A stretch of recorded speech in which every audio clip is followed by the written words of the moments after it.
Periodismo en el Congreso.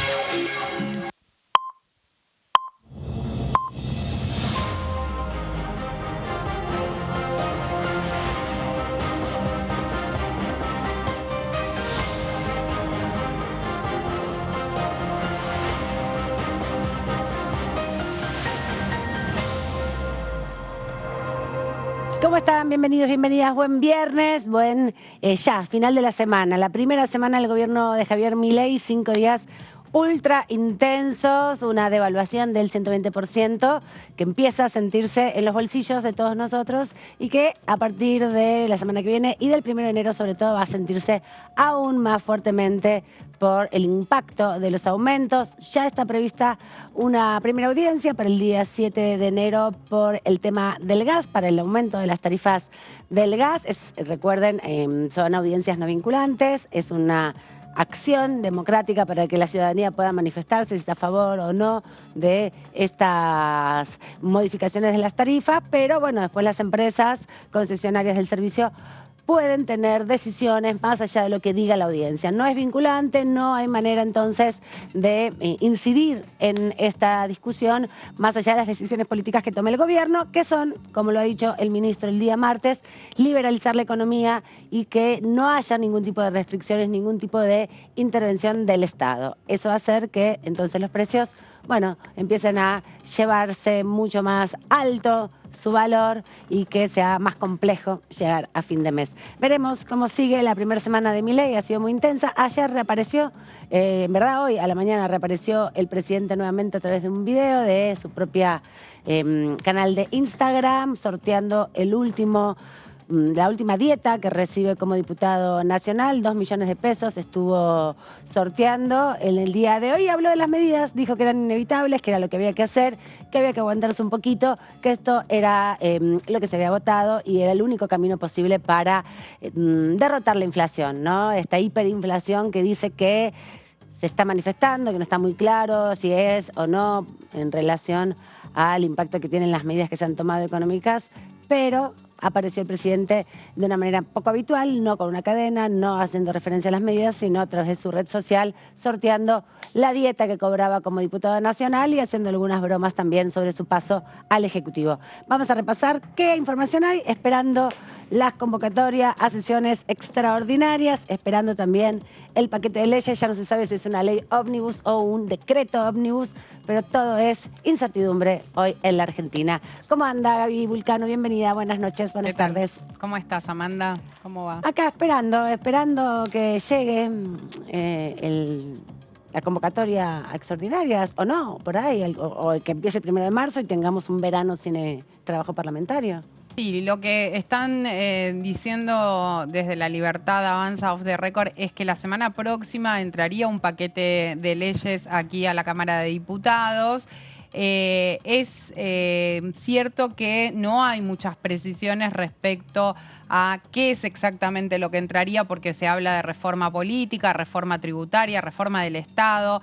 Hay distintas versiones de qué incluiría eso y sí hay que estar muy atento a la reunión que va a tener el ministro del Interior, Guillermo Francos, el próximo martes con los gobernadores, donde se va a hablar de varias cuestiones, entre ellas del anuncio que ya hizo el ministro de Economía, Luis Caputo, respecto a la suba de retenciones, algo que le preocupa a muchos gobernadores, sobre todo al gobernador de Córdoba, Martín Yarlora, que ya hoy estuvo reunido con Francos, y al gobernador de Entre Ríos, Rogelio Frigerio, y de Santa Fe, Maximiliano Puyaro, que quieren hablar sobre ese tema, pero no es la única preocupación, porque también ya desde el Ejecutivo Nacional han anunciado que iba a haber un recorte en lo que tiene que ver con, por un lado, la obra pública y también con los fondos que Nación le envía a las provincias.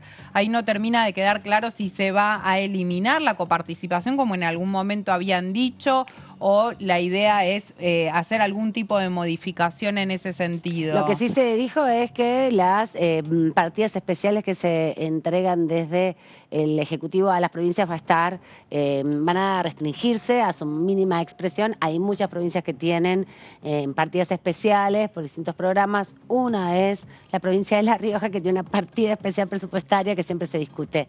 ¿Cómo anda, Antonio Ricovene? Amanda Alma, buenas tardes, buenas noches. Sí, también esperando, bueno, las definiciones que empiezan a trascender de los distintos ministros. Habló Luis Caputo esta semana y también, bueno, dio a entender que la intención del gobierno nacional es avanzar con lo que sería la vuelta del impuesto a las ganancias y también, bueno, la eliminación de la fórmula jubilatoria, aunque todavía no está claro si es una eliminación, una suspensión o una modificación de la fórmula, pero también son algunos de los ejes que empiezan a verse después de estos primeros 5 días del gobierno. Y en eso, bueno, vemos cómo los distintos bloques empiezan a prepararse con hubo mucha reunión de bloque esta semana en la que los legisladores se juntaban a debatir, ¿no es cierto?, estas primeras medidas, estos primeros puntos que se conocen del gobierno de La Libertad Avanza para ver cómo enfrentarlos cuando lleguen esos proyectos al recinto. Y también se definió que el senador Lustó es el nuevo presidente del radicalismo a nivel nacional, ya no solo acá en Cava, sino que trasciende las fronteras de la General Paz.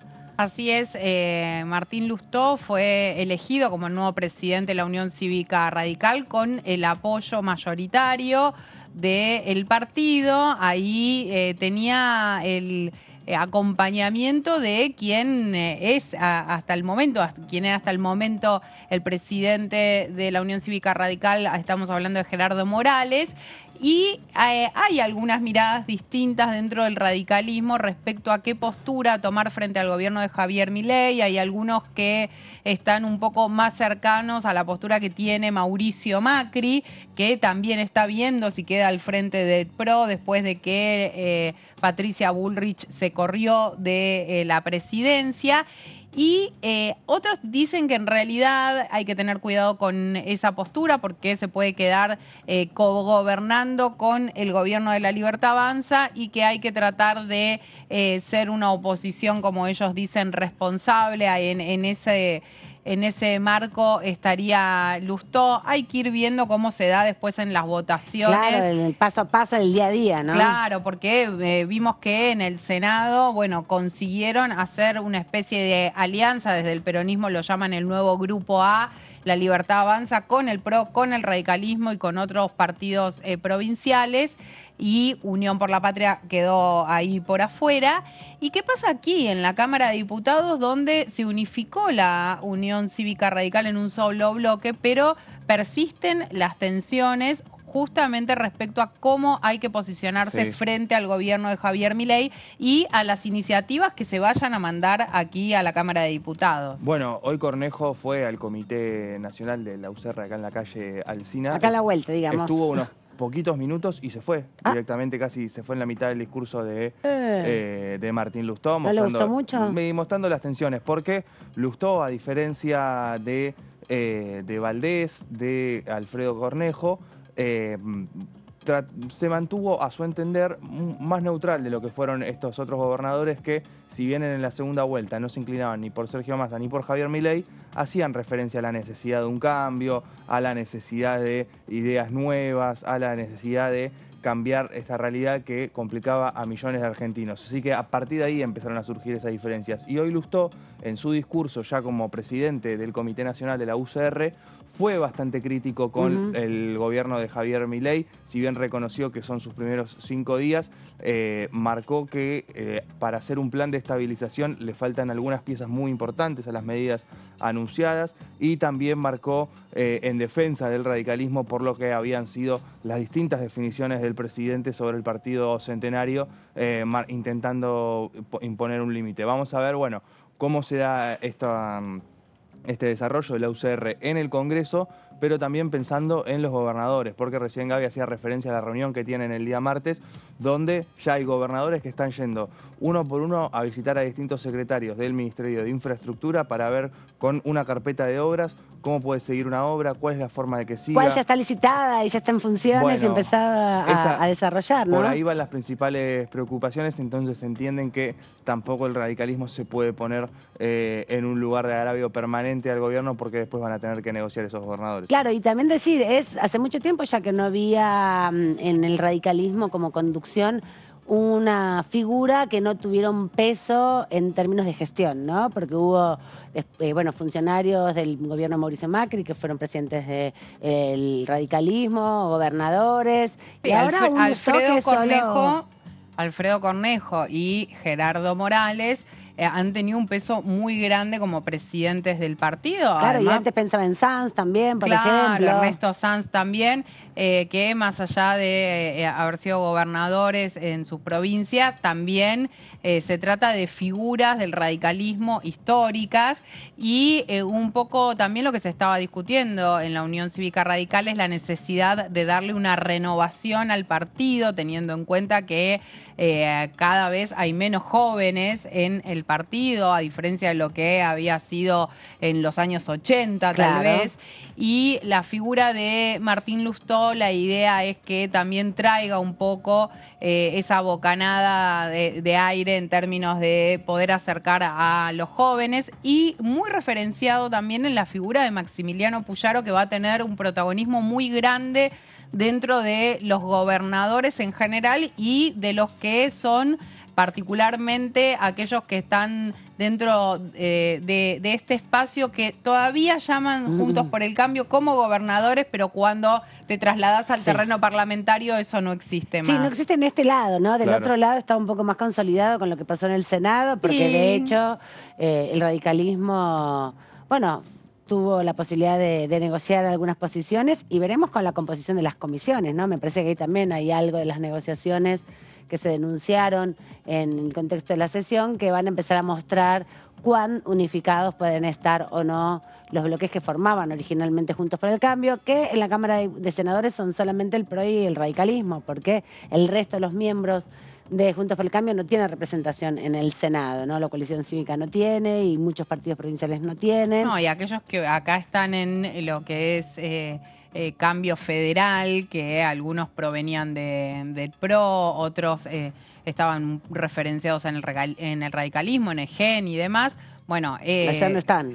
Allá no están, claro. Y acá quedaron como Cambio Federal y como bien remarcabas, bueno, la coalición cívica no está en el Senado, la coalición cívica no tiene gobernadores y por lo tanto también se siente mucho más libre y se siente más autónoma a la hora de poder decidir las votaciones aquí en la Cámara de Diputados. En el Senado sí está el bloque de el senador Romero, que maneja también, jugando con la idea de ese desprendimiento que hubo de Juntos por el Cambio, pero también hay que pensar en los que fueron socios del peronismo, en Edgardo Cuéllar y en Spínola, que armaron también su otro bloque en el Senado con Alejandra Vigo. Que ellos sí habían ingresado con boletas de Unión por la Patria en ese momento frente de todos. Así es. Y bueno, y ahora sí fueron los que abonaron a esa mayoría de los 39 senadores que impusieron ese número para avanzar en las designaciones de las autoridades y en la formación de las comisiones.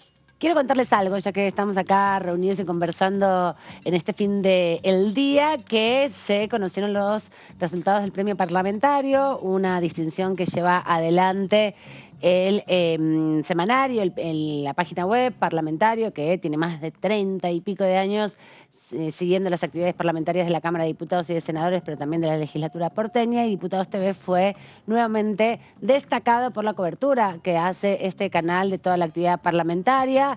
También se destacó a periodistas, pero a otras señales, por ejemplo, de noticias que también competían de algún modo. El mecanismo es que tanto periodistas, diputados, asesores votan, escriben, dan cuenta de cuáles son los medios que consideran que han cubierto mejor esta actividad parlamentaria, y también nos piden que destaquemos 5 diputados, 5 senadores, para conocer cuál es la percepción colectiva respecto a quién ha tenido mejor performance. Así que hemos nuevamente, por cuarto año consecutivo, decirles que este equipo de Diputados TV, de todo el canal, ha sido nuevamente reconocido con el premio parlamentario por la mejor cobertura televisiva y es un importante reconocimiento porque hace, 8 años que existe el canal, pero hace 4 años que viene con una actividad mucho más intensa periodística. Así que también celebramos y comparto con ustedes que son parte de todo esto, Antonio, Gaby, todos los compañeros y compañeras que están detrás de cámara, todo nuestro equipo de productores y productoras, nuestro equipo técnico, nuestros directores, sonidistas, operadores de video, que hacen posible que también podamos estar acá tantas horas contando lo que pasa, una y otra vez explicando cómo funciona el bendito Congreso para que también podamos promover mayor democracia, ¿no? Que esa es la idea de un medio público como este. Así que, gracias al parlamentario y a todos los que votaron esta señal reconociendo nuestro trabajo. Así que estamos todos muy contentos con eso. Y también, eso, en relación a la actividad parlamentaria, se van empezando a conocer algunas perspectivas de diputados y diputadas. La coyuntura es lo que está, obviamente, a la orden del día respecto a su mirada, porque nadie sabe cuándo va a empezar la actividad parlamentaria. Tiene que ser convocada por el presidente de la Nación con extraordinaria. Fue parte de la discusión en el Senado también el martes, el día miércoles en la sesión. Así que estamos todos un poco pendientes de lo que está por suceder. Pero quien habló acá hace un rato fue el diputado Martín Tetaz, que estuvo haciendo algunas reflexiones respecto a las medidas que ya se conocieron. Él es uno de los referentes económicos de la Unión Cívica Radical y es uno de los diputados que, viene analizando también lo poco que se conoce de las medidas, ¿no? Porque se dieron algunos títulos, se empezó a conocer un poco de la letra chica de esos anuncios a través del boletín oficial. Hay que ver si hay algún proyecto que envíe el Ejecutivo para conocer específicamente de qué se trata. Pero repasemos lo que decía más temprano Martín Tetaz sobre algunas definiciones que se fueron dando con posibilidades de recortes a la movilidad jubilatoria. Respecto a la ley jubilatoria es paradójico, ¿no? Porque finalmente el presidente Milei está haciendo exactamente lo mismo que hizo el presidente Alberto Fernández cuando asumió. Ustedes recuerdan, el presidente Alberto Fernández pidió una ley para suspender la fórmula de movilidad de Macri y impuso los decretos los aumentos por decreto de las jubilaciones hasta que finalmente apareció la nueva ley. Hoy el presidente Milei está pidiendo exactamente lo mismo que Alberto Fernández. Nosotros en su momento a Alberto Fernández le dijimos que no y ahora le vamos a decir exactamente lo mismo a Milei. Vamos a ser coherentes. Nosotros de ninguna manera vamos a permitir que el ajuste recaiga sobre los jubilados. No, han sufrido mucho ya, están muy ajustados. Este último gobierno los ajustó muchísimo. No vamos a permitir que el ajuste recaiga sobre los jubilados. Punto 1. Punto 2, es también paradójico porque ustedes saben que yo fui uno de los principales opositores a que se derogara la cuarta categoría del impuesto a las ganancias, porque yo sabía lo que iba a pasar. Lo que yo dije, lo que voy a tratar de hacer es insertar cuando me toca hablar en el Congreso por este tema, insertar lo que dije en su momento, porque era obvio lo que iba a pasar. Si estaban eliminando el mejor impuesto que había en Argentina, eso iba a limitar la posibilidad de bajar otros impuestos que eran necesarios bajar porque eran distorsivos para la producción o de bajar el déficit, y ahora se encuentra el gobierno ante la necesidad de tener que volver a subirlo. Entonces espero que el presidente Milei le pida a la sociedad ese cambio, que nos pida a nosotros el cambio. Si el presidente lo pide a la reversión y reconoce que se equivocó en el planteo de la derogación de ese artículo, nosotros vamos a reconsiderarlo. Martín Tetaz, con un tema que en un ratito vamos a desarrollar más en profundidad, que tiene que ver con esta información que empieza a circular sobre la intención que tiene el gobierno de derogar la ley que establecía la posibilidad, el beneficio a los trabajadores que eran alcanzados por la cuarta categoría, los salarios más altos, dejaran de tributar y de esa manera, se recompusiera en algún sentido el salario de esos trabajadores. Igualmente, hay distintos caminos para derogar una ley. Puede hacerse por decreto, puede derogarla por decreto el presidente de la Nación, decidir derogar una ley. Ha pasado en algunas oportunidades, siempre me viene a la memoria que el presidente Macri derogó la ley antidespidos cuando se había aprobado con mayoría en ambas cámaras en el 2017, así que y también a Cristina Fernández de Kirchner le tocó derogar en el 2010 la ley del 82% móvil que había aprobado el Grupo A. Así que hay posibilidades de que solo por un decreto ordinario, ni siquiera de necesidad y urgencia, se derogue la ley y se restablezca la cuarta categoría del pago de ganancias. Hay que ver los pisos y los techos ahí también. Sí, ahí respecto a ese tema, lo que puede llegar a ser un poco complicado es que Javier Milei aprobó esa ley, tuvo un discurso bastante fusivo en su momento. Hay que recordar que en general él como diputado no ha tenido muchas intervenciones en el recinto y en ese momento sí decidió hacerlo, y puede llegar a ser un poco incómodo en términos políticos que él sea el que derogue la ley que apoyó. Pero bueno, dará las explicaciones del caso. Es mucho más rápido derogarlo de esa manera que hacer todo un proceso legislativo. Sí. Igual En hacían ese la sentido, cuenta que tenían más o menos 135 diputados.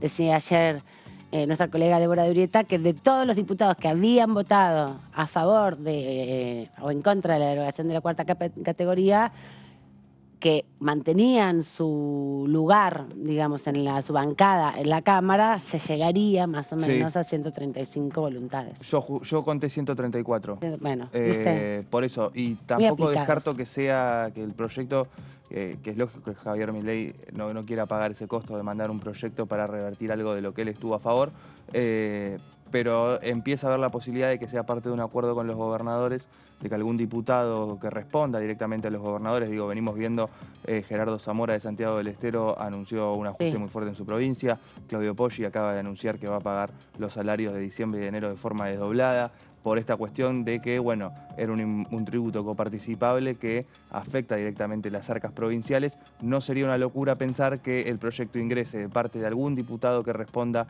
a los intereses de... Pero eso hay que esperar hasta marzo. De sus gobernadores. Claro, en ese caso habría que esperar hasta marzo porque no se puede incluir en extraordinarias.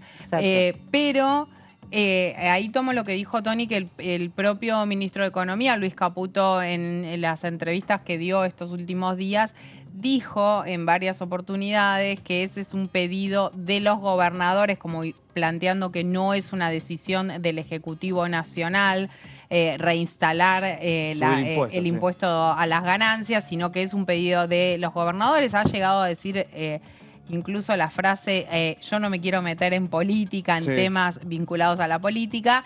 Pero el ministro de Economía. Sí, claro, pero como diciendo que son los gobernadores los que tienen que dar esta discusión y esta pelea, y ahí va a estar hasta qué punto en términos de lo que tiene que ver con la facilidad que vos recién mencionabas, Amanda, que es derogarlo directamente por un decreto y listo, y se puede aplicar de manera inmediata, o prefieren no quedar como un gobierno que va a aumentar un impuesto, porque ya con el tema de retenciones les está trayendo algunos inconvenientes, pero quedar como que el gobierno vuelve sobre sus pasos, sobre todo Javier Milei, más que el gobierno, vuelve sobre sus pasos y aumenta, bueno, en términos simbólicos tiene un costo, por lo menos en un sector de la sociedad que apoyó a Javier Milei diciendo que, bueno, no iban a bajar los impuestos y demás. Hay que ver después en el momento de gobernar qué prima. Bueno, sí, también Javier Milei, es una persona que ha dicho que antes que subir un impuesto se va a cortar un brazo.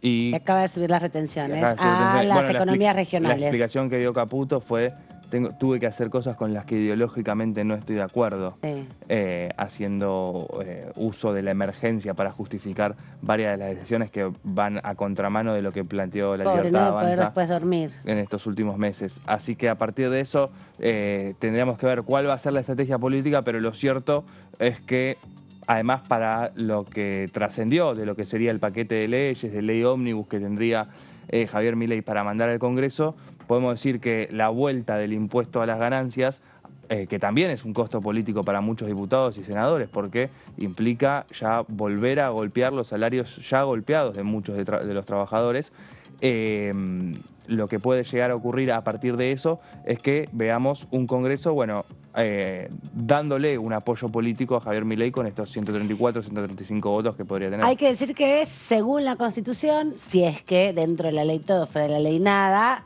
es la Cámara de Diputados donde se empiezan a discutir los proyectos vinculados a los tributos, ¿no? Y a los impuestos. Entonces, si no es el Ejecutivo que lo manda, lo tiene que hacer algún diputado.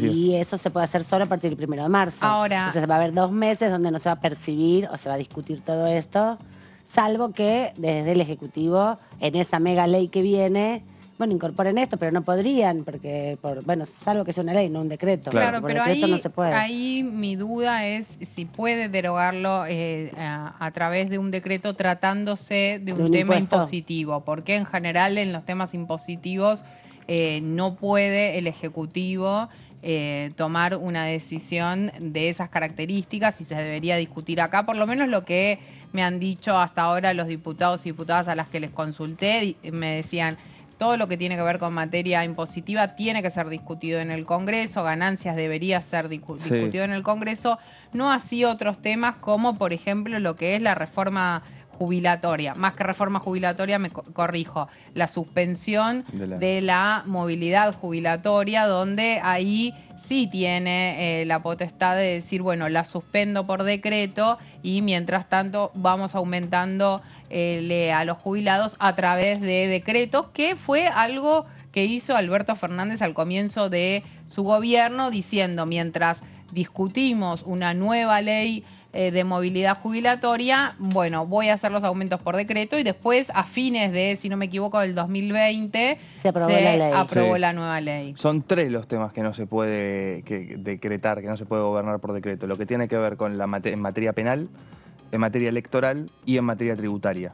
Esos son los 3 puntos con los que el gobierno necesita el apoyo del Congreso para avanzar con esas reglamentaciones. En el caso de retenciones te dicen, sí podría, porque retenciones no es estrictamente un impuesto, ¿no? Son derechos de exportación. Entonces ahí es otro mecanismo. Hemos tenido varias discusiones y la más fuerte fue en 2008, donde se había hecho a través de un decreto y después se vino a discutir aquí al Congreso para revalidar. De Lustó cuando era ministro. 125. ¿No? De la 125. Sí. Entonces, la posibilidad es que o lo mande el presidente de la Nación, el Ejecutivo Nacional en Extraordinarias, o recién en marzo comienza este debate sobre ganancias, ¿no? Porque también en el contexto en que hay un periodo de receso, no puede ningún funcionario, nadie que corresponda al Parlamento, proponer proyectos de ley para discutir. Puede presentarlos, pero no se pueden llevar a debate. Entonces, si no lo hace el Ejecutivo, todo esto va a tener que esperar hasta el 1 de marzo. No, lo que sí se hace, que eso... lo sabemos que esto se hace con cualquier gobierno, que muchas veces lo que sí hay es en medio de las negociaciones que se hacen entre el Ejecutivo y el Poder Legislativo, en las extraordinarias el presidente incluye en el temario algunos pedidos que le pueden llegar a hacer legisladores de la oposición para poder negociar después el apoyo en otras leyes. Entonces, de pronto puede llegar a aparecer en el temario de extraordinarias un tema que le interese más a la oposición, como un modo de un gesto, un guiño para después que esa oposición acompañe las iniciativas que son de relevancia y de interés para el presidente de la Nación. Vamos a repasar lo que decía más temprano la diputada Germana Figueroa Casas. Ella es del bloque PRO de la provincia de Santa Fe y habló respecto a la posibilidad de modificar el impuesto a las ganancias. Es muy bueno bajar impuestos y creo que la presión tributaria es terrible en la Argentina, pero el problema es que esa modificación específica beneficiaba a gente que ganaba mucho, porque el resto ya estaba por el decreto Massa y todo, y quedaban fuera, por ejemplo, yo lo decía siempre, los médicos, el que tenía un comercio, el que era dueño de un restaurante, todos los autónomos. Entonces la verdad que a mí me parecía injusta, porque cuando uno hace un sacrificio fiscal, tiene que tratar de repartirlo entre todos. Entonces si vos me decís a mí, el impuesto a las ganancias está desvirtuado y tuvo mucho que ver la cláusula Massa con eso. ¿Por qué? Porque el que ganaba hasta una cantidad, cuando caía con todo. El problema, yo lo traté de decir 1000 veces, creo que desde que estoy acá lo he dicho. No, nunca. El problema son las escalas. El problema son las escalas. Entonces, vos, ¿qué son las escalas? Cuando una vez que tenés sobre cuánto tenés que pagar, vos vas y te fijás. No es que hay un porcentaje directo, hay un porcentaje de acuerdo a qué escala te toca. Los que ganan menos, pagan menos, por eso es un buen impuesto, y los que ganan más, pagan más.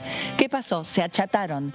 La diferencia de pasar del 11 al 27 era muy chiquita, por la inflación, por todo lo que nos pasa en la Argentina. En lugar de ir a eso y modificar eso para que fuera algo lógico, pusieron ese parche, esos arreglos. Y ahora se siguieron haciendo todos estos arreglos. Entonces, el impuesto a las ganancias es un impuesto que en muchos países recauda mucho, que es justo porque si uno tiene que pagar un poquito, todos, no es lo mismo que el que cae paga un montón. Entonces, me parece que hay que hacer una modificación. Lo planteé siempre, no era este el camino. A algunos que no paguen nada y muchísimo que pagan un montón. Entonces, me parece que en un país complicado todos tenemos que poner y ayudar de alguna manera que sea más parejo para todos. Estaba repasando lo que decía la diputada Germana Figueroa Casas, porque el proyecto de ganancias no se sabe qué es lo que va a pasar, si va a ser un proyecto o no, como con todo, ¿no? Lo que se está rumoreando es que va a haber un mega decreto, que podría ser también una mega ley, que tendría 350 páginas o 7.000, porque si es una ley tiene más, si es un decreto tiene menos, que modificaría muchas leyes, entre ellas, por ejemplo, la ley de servicios de comunicación audiovisual, la ley de empleo público, la ley de alquileres. Ahí sí se podría derogar, parece, porque el decreto diría que estaría derogándose y permitiendo que se negocie también con precios en dólares, por ejemplo. Así que todavía no se sabe. Estamos todos opinando sobre algo que no se sabe. Lo que sí se sabe es que hay 10 medidas que tomó el gobierno, que son las que anunció el ministro de Economía, y también un nuevo protocolo de intervención en la protesta social que anunció Patricia Bullrich hace 2 días, ¿no? Que también suscitó una serie de discusiones en redes sociales, por lo menos de parte de los diputados, mucho repudio a un tuit del diputado Espert, del Avanza Libertad, que está dentro de Juntos por el Cambio, porque a una referencia que ha hecho Miriam Bregman la retuiteó y le puso cárcel o bala en relación a el impacto que tienen estos anuncios del Ministerio de Seguridad. Sobre esa discusión, todos los diputados y diputadas, o muchos diputados y diputadas, también empezaron a intervenir porque hay una preocupación cierta. El 20 de diciembre hay una manifestación en recuerdo de los hechos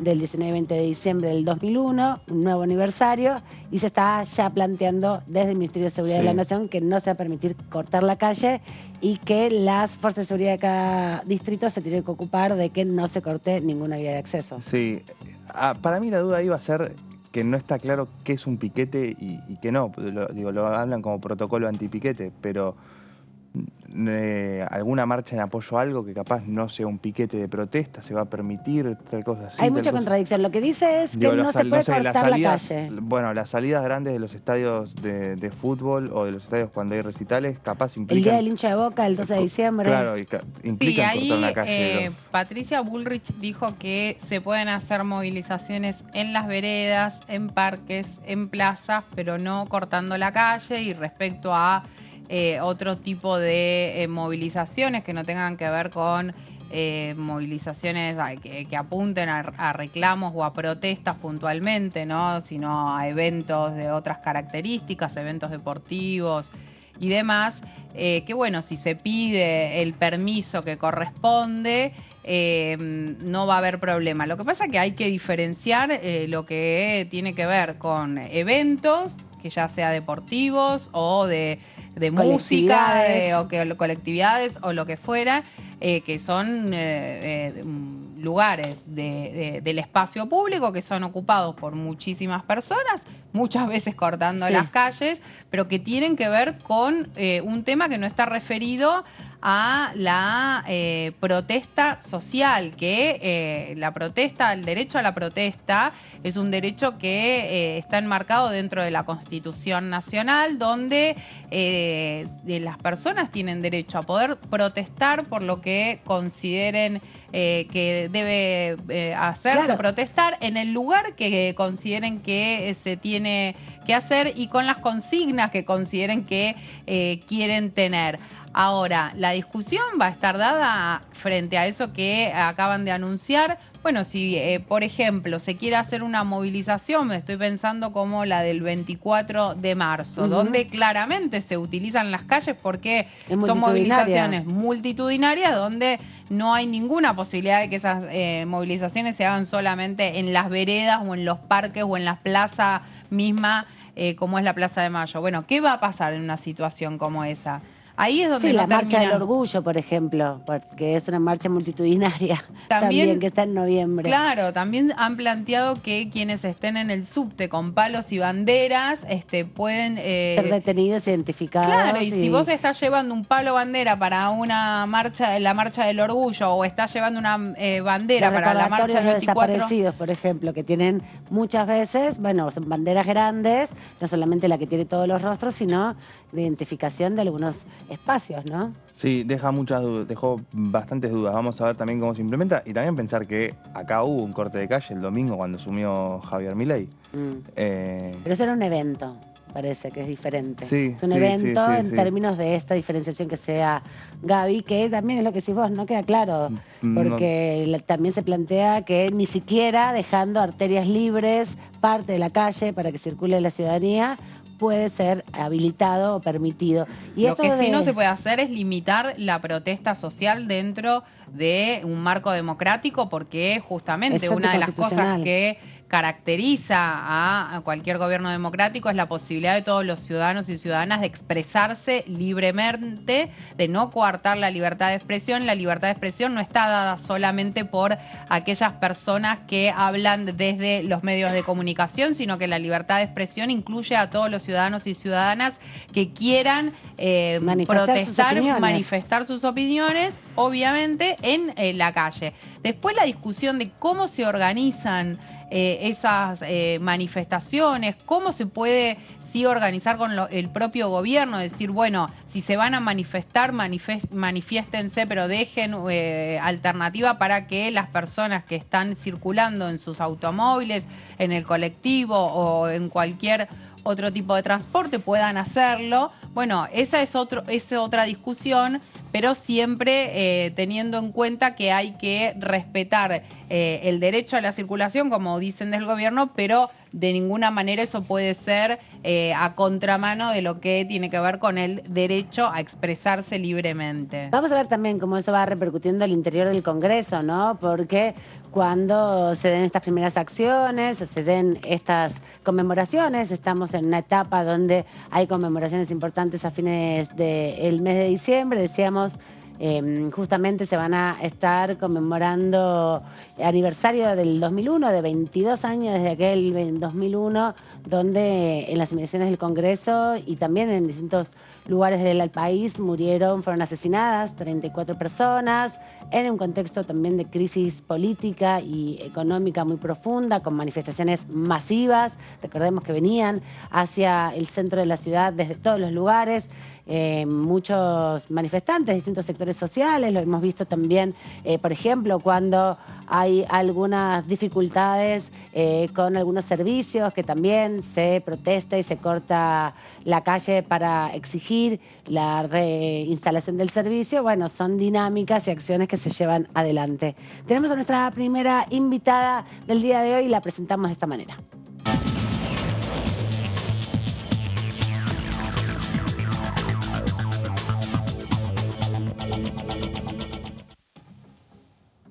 Le damos la bienvenida a la diputada, ahora en un ratito nada más, de la provincia de Jujuy. Estamos para hablar con la diputada Natalia Sarapura. ¿Cómo anda, diputada? Ahí no la veía. ¿Cómo está? ¿Todo bien? Bienvenida. Sí, bien. Muchas gracias por la invitación. La verdad es que hace rato que no hablábamos. Estábamos, sí, muy importante, un momento muy importante para el país. Ay. Sí. Acabamos de vivir este cambio de autoridades. Bueno, hace pocos días juró el presidente de la Nación. Creo que estamos ante un nuevo tiempo donde necesitamos construir entre todos los argentinos y las argentinas una situación de mayor buen vivir para los ciudadanos. Sin duda nosotros, por nuestra pertenencia a la Unión Cívica Radical, somos un partido, una fuerza política que creemos en el respeto a las instituciones, creemos en el rol importante que tiene el Congreso, en el respeto a la gobernabilidad. Como todos los diputados y las diputadas, estamos esperando el ingreso a la Cámara de los proyectos que había anunciado el Ejecutivo. Estamos en permanente, no solo diálogo en nuestro bloque, sino también haciendo el seguimiento a los anuncios que se hacen públicos y teniendo la vocación de gerenciar ese rol que nos dio la sociedad de no gobernar, pero cumplir la representatividad desde la Cámara de Diputados, ¿no? ¿Y cómo fue viendo estos primeros 5 días? Bueno, las medidas que se anunciaron el día martes, que se conocieron algunos detalles después con un poquito más de profundidad en el boletín oficial y bueno, hubo 2 anuncios importantes, el del Ministerio de Economía y también estábamos comentando respecto a la regulación de la protesta en las calles. Sí, en primera instancia, bueno, participé de la jura, me llamó la atención el no dirigirse el presidente de la Nación a los diputados, al Congreso. Eso sí es una iniciativa, digamos, si se da una sola vez y no se genera, digamos, una práctica, solo llama la atención. Me parece que ha hecho un relato de la situación y sin duda todos somos conscientes de que la situación de la Argentina es delicada y él en su primer discurso ha hecho un desarrollo de la situación de la Argentina. Bueno, nosotros, yo soy de una provincia, la provincia de Jujuy, que hemos venido desde el 2015 generando un proceso de reflexión sobre el alcance del derecho a la protesta, que está garantizado, y sin duda observado en los últimos días el debate que se ha generado con el protocolo que ha presentado la ministra de Seguridad. Nosotros acá, la primera instrucción que hemos tenido, porque hemos asumido en un contexto difícil de nuestro gobernador, fue, a mí me ha tocado acompañar, antes de ser diputada nacional, he sido secretaria de Pueblos Indígenas, ministra de Desarrollo Humano, ministra de Derechos Humanos, y el primer mandato, que es una actitud que siempre hemos tenido, es tener una vocación de diálogo, de concertación.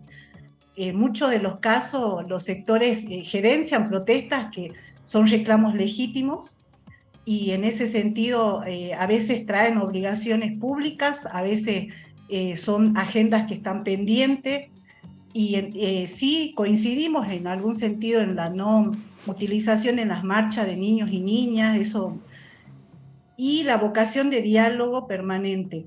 Creo que nosotros hemos logrado en la provincia de Jujuy generar un proceso. En Jujuy hay marchas, yo diría que permanentemente, en un momento hemos tenido marchas todos los días. El límite son aquellas situaciones que afectan, digamos, los derechos de otras personas. Nosotros teníamos algunas situaciones, nosotros tenemos 3 puentes que hacen el acceso a la ciudad, sí, y teníamos los 2 hospitales más importantes en dirección a esos puentes. Y a veces una medida de protesta era la toma de los puentes, que inhabilitaba el ingreso justamente a los hospitales y generaba las dificultades de la circulación de las ambulancias. Y eso generaba un proceso de negociación, que te revisen la ambulancia. O sea, hay límites, mientras el derecho a protesta no afecta a los derechos.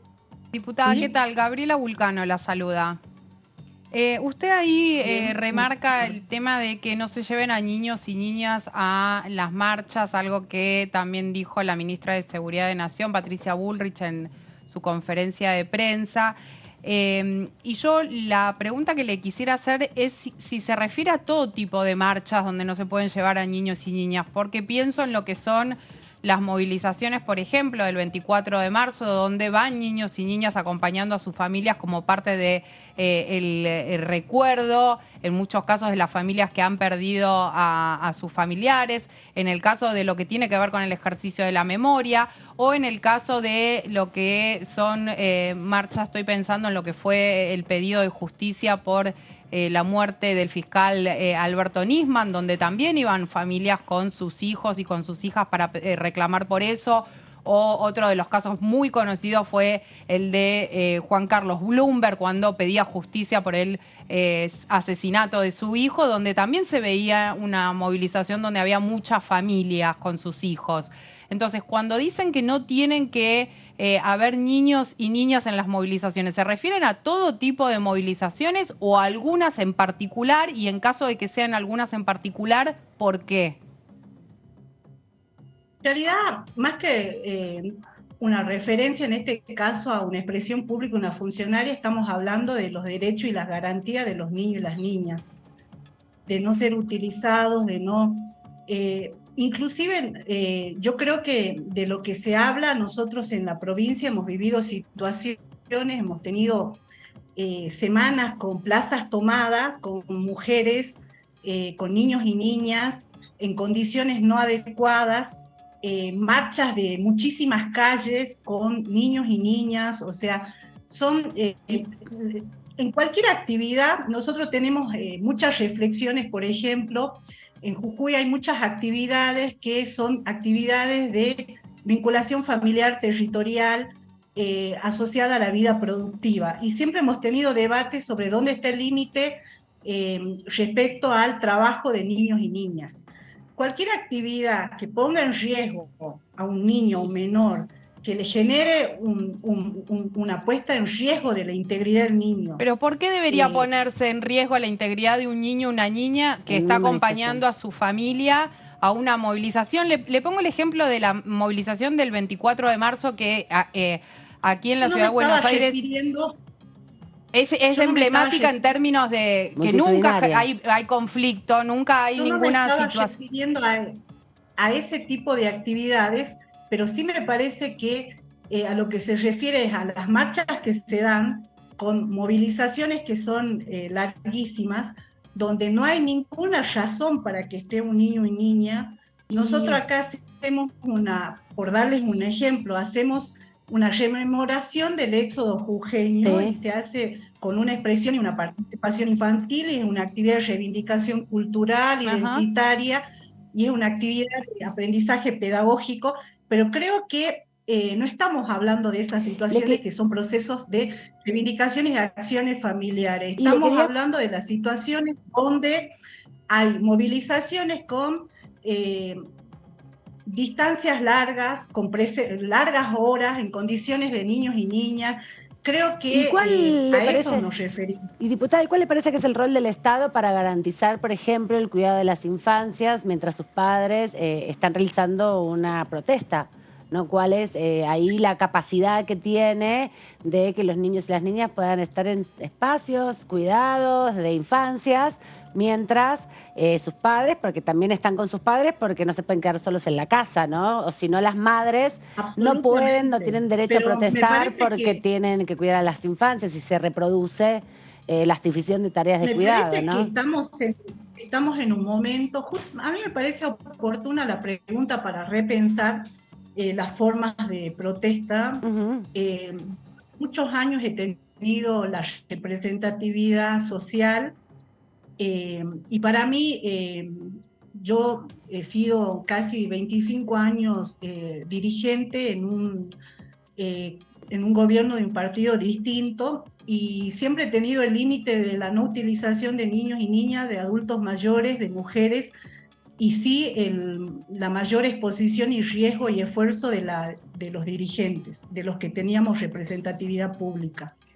A lo mejor porque he empezado a militar muy joven y me ha tocado acompañar la pérdida de algunos dirigentes que, expuestos a esas situaciones de trasladarse de un lugar para gerenciar alguna acción de protesta, tengo una vocación personal. A lo mejor porque me he formado en el campo de los derechos humanos, donde el ejercicio de los derechos de uno, el límite es la afectación de los derechos de otro. Me parece, nos ha tocado militar en un contexto aún más complicado, con temas muy difíciles como la reivindicación identitaria, y siempre hemos generado procesos de reivindicación que generaban el ejercicio de derecho, pero no la afectación de los derechos de otro. Yo lo que creo es que en Argentina ha crecido mucho el sistema de cuidado.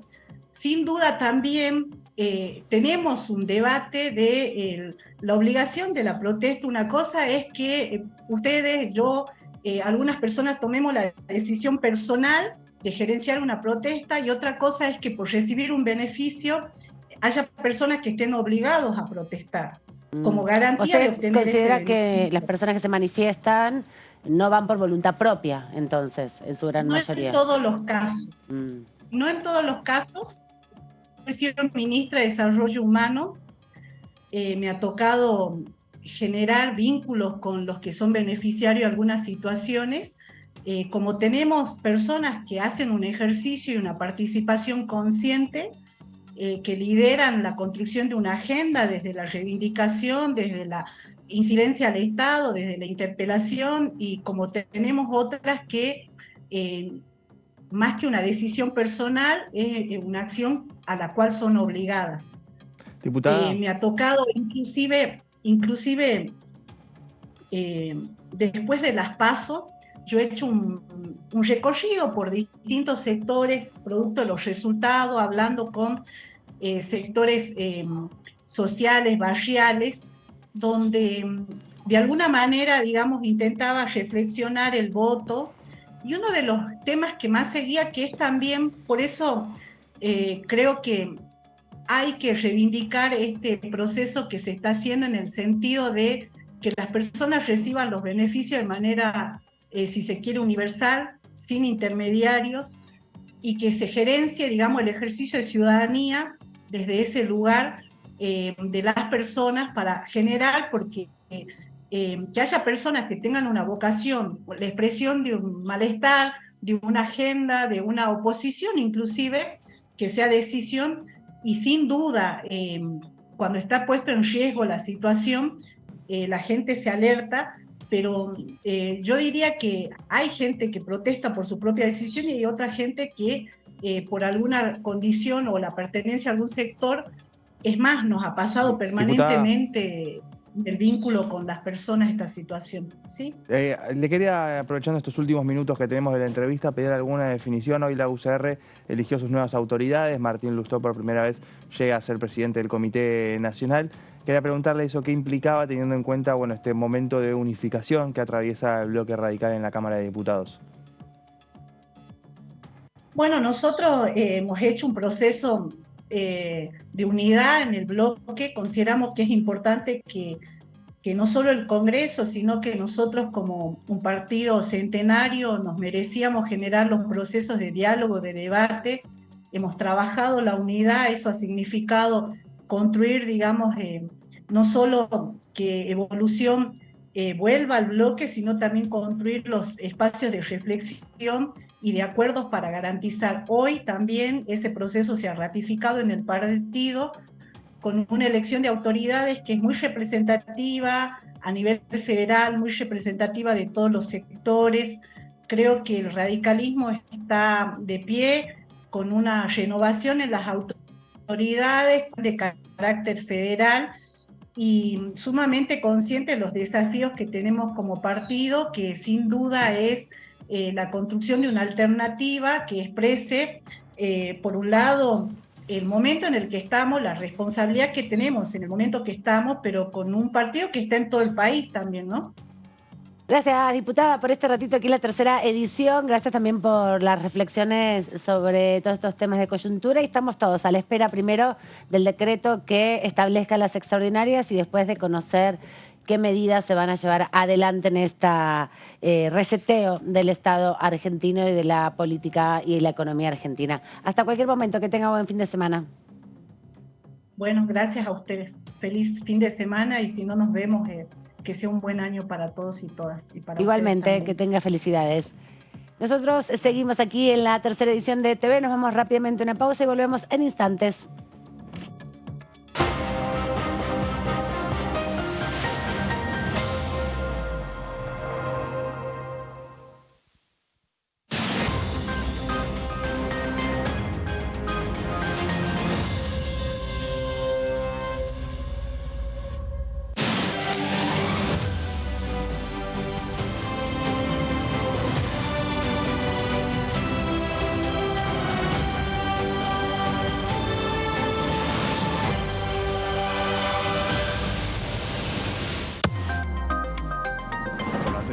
un agradecimiento muy especial para ustedes. Muchas gracias por permitirme estar acá en este programa que para nosotros, para lo que siguen día tras día la actividad legislativa, sirve de gran utilidad, de información y también para mantener informado a nuestra gente, ¿no? Que se cumple el derecho republicano de informar y de mantener informado a todos.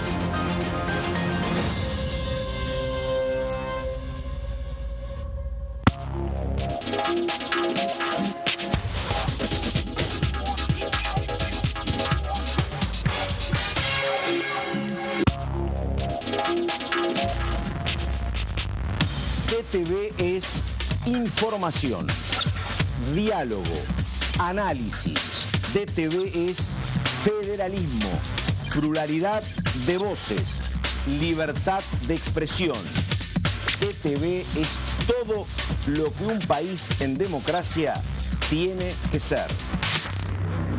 DTV es tu voz en el Congreso. Este 2023 seguí eligiéndonos. DTV, el periodismo en el Congreso.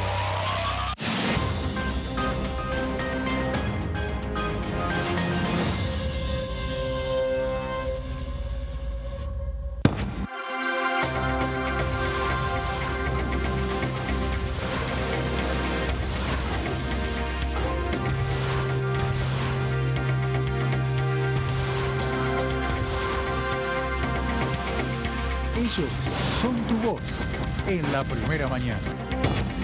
DTV, el periodismo en el Congreso.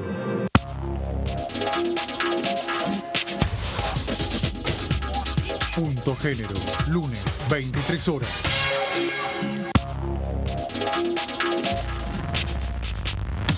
DTV es información, es diálogo y es análisis. DTV es pluralidad de voces, es libertad de expresión. DTV es federalismo.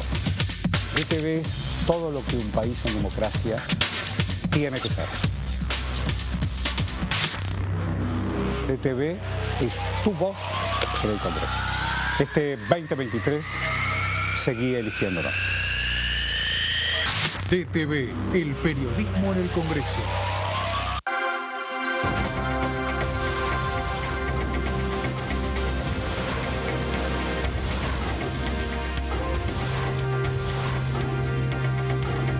Ellos son tu voz en la primera edición. DTV, el periodismo en el Congreso.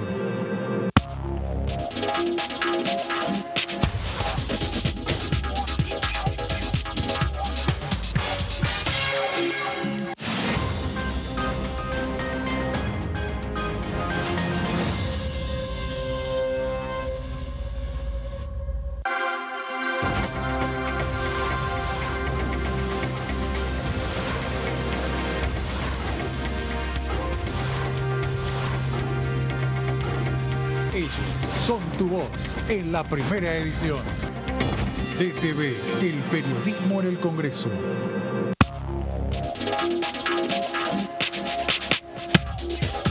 DTV es información, diálogo, análisis. DTV es federalismo, pluralidad de voces, libertad de expresión.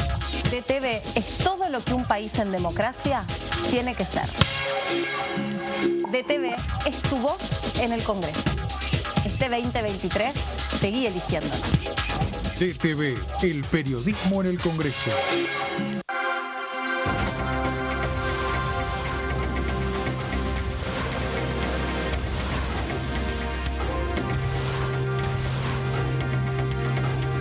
Ellos son tu voz en la segunda edición. DTV, el periodismo en el Congreso.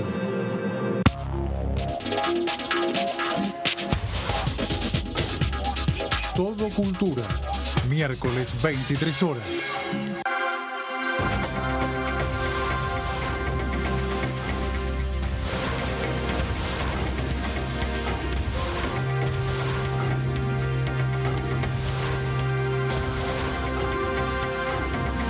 Ellos son tu voz en la segunda edición. DTV, el periodismo en el Congreso.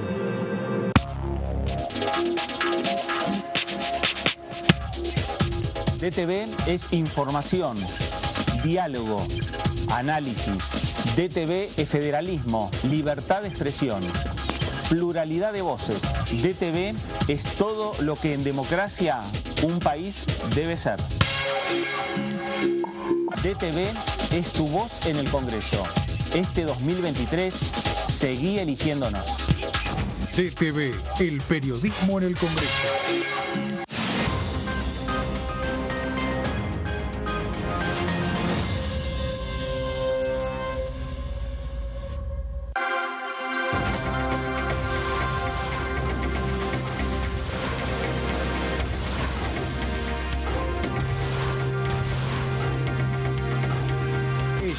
Son tu voz en el análisis.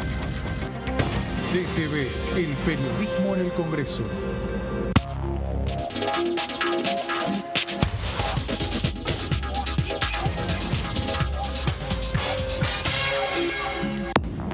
Hola, hola, hola, ¿cómo va? Aquí estamos. Yo me crié en Neuquén, hice mi colegio primario y secundario y me vine a estudiar a Buenos Aires a los 18 años. Y yo creo que esa infancia y esa juventud o adolescencia es fundamental en nosotros para toda la vida, ¿no? Conservo mis agendas del año 77, 78, 79 y hay muchos amigos y compañeros de esa época que no están. Ese es el compromiso que uno asume generacionalmente para que nunca más. DTV Entrevistas, viernes 23 horas. Muchas gracias a todos y muchísimas gracias.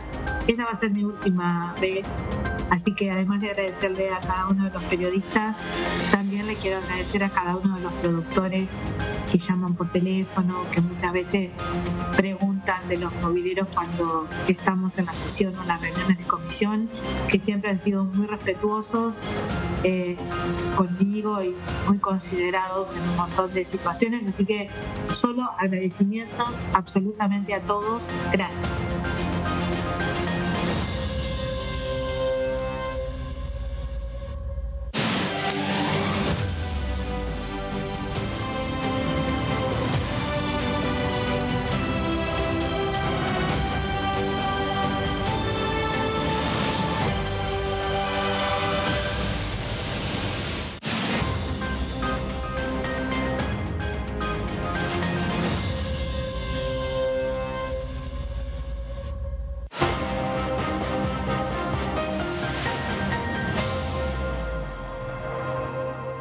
Estamos terminando el viernes, última hora de la tercera edición y casi el final ya de esta semana, de esta primera semana de Javier Milei, que es muy intensa y que todavía falta muchísimo porque faltan, hoy me decía una compañera, como 1800 días para que termine el gobierno de Javier Milei, así que todo lo que falta por transitar de acá en adelante en los próximos 4 años, menos una semana, que es lo que ha sucedido.